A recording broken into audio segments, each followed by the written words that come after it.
Hello, I'm Jim Blackburn, and I want to introduce you to Earth Church.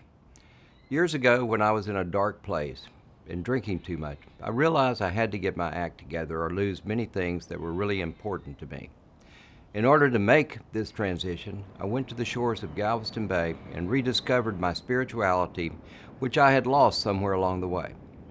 As my relationship with the natural world progressed and my connection to the birds and plants matured, I came to consider nature a place of spiritual connection, a place of personal welfare and wholeness, a place of worship and peace, a place that I call Earth Church.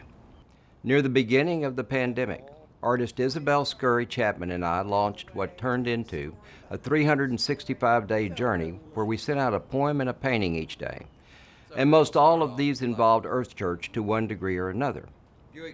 The purpose of what we called the Virus Vigil was to connect with friends and friend of friends and others who found out about us. Connect with them because of our isolation, and in the process connecting them with nature, with the earth, and introducing them to Earth Church. Earth Church is about the earth. That's where all of our stories begin. Earth is the only planet that supports life as we know it. The earth is a home for living things. It's our source. It's our beginning. It's the place of our birth. It's the place of life. And the one thing all humans share in common is the heritage with the earth. All 8 billion of us have this in common. The earth enabled us to be born and allows us to live and breathe, to think and argue, to cry and experience great pleasure and pain. Without the earth, we would not be. Period. For such a fundamental truth, it's amazing that the earth itself is not the center of our spirituality. It is the giver and sustainer of life. Earth Church is about celebrating the existence of the earth, the sustainer, the maintainer. It is about the role of the earth in our life. It's about the absolute requirement that the earth must exist more or less as it is for us to exist. Every other aspect of Earth Church originates in this basic understanding that is both profound and simple. The earth's existence, more or less in its current state, is and must be the fundamental truth of our existence. Amen.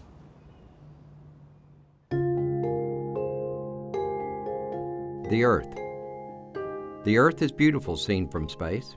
It is my home. It is my place. I think I am, therefore I am.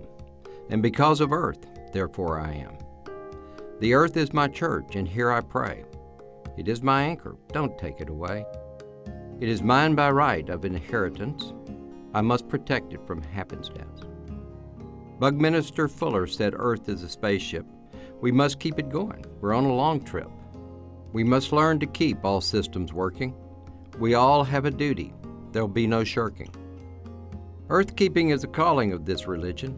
Such a call could result in a major collision between those making jobs in the name of economy and those fighting for life in the name of ecology.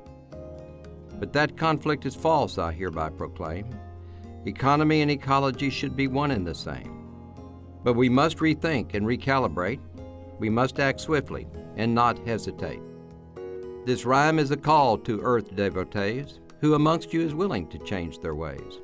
Will you act to implement this new thinking? Will you send a message without blinking? Implementing this thinking requires force of will, for we all have a duty that we must fulfill. Our practices must change from a century ago.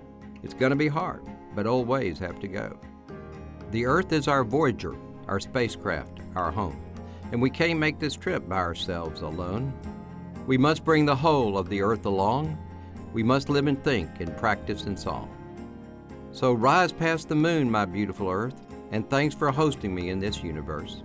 Earth Church is here to celebrate your existence and to pledge allegiance to your blue brilliance. And welcome to Earth Church. Pull yourself up a pew. Here we honor the spaceship and protect it for you.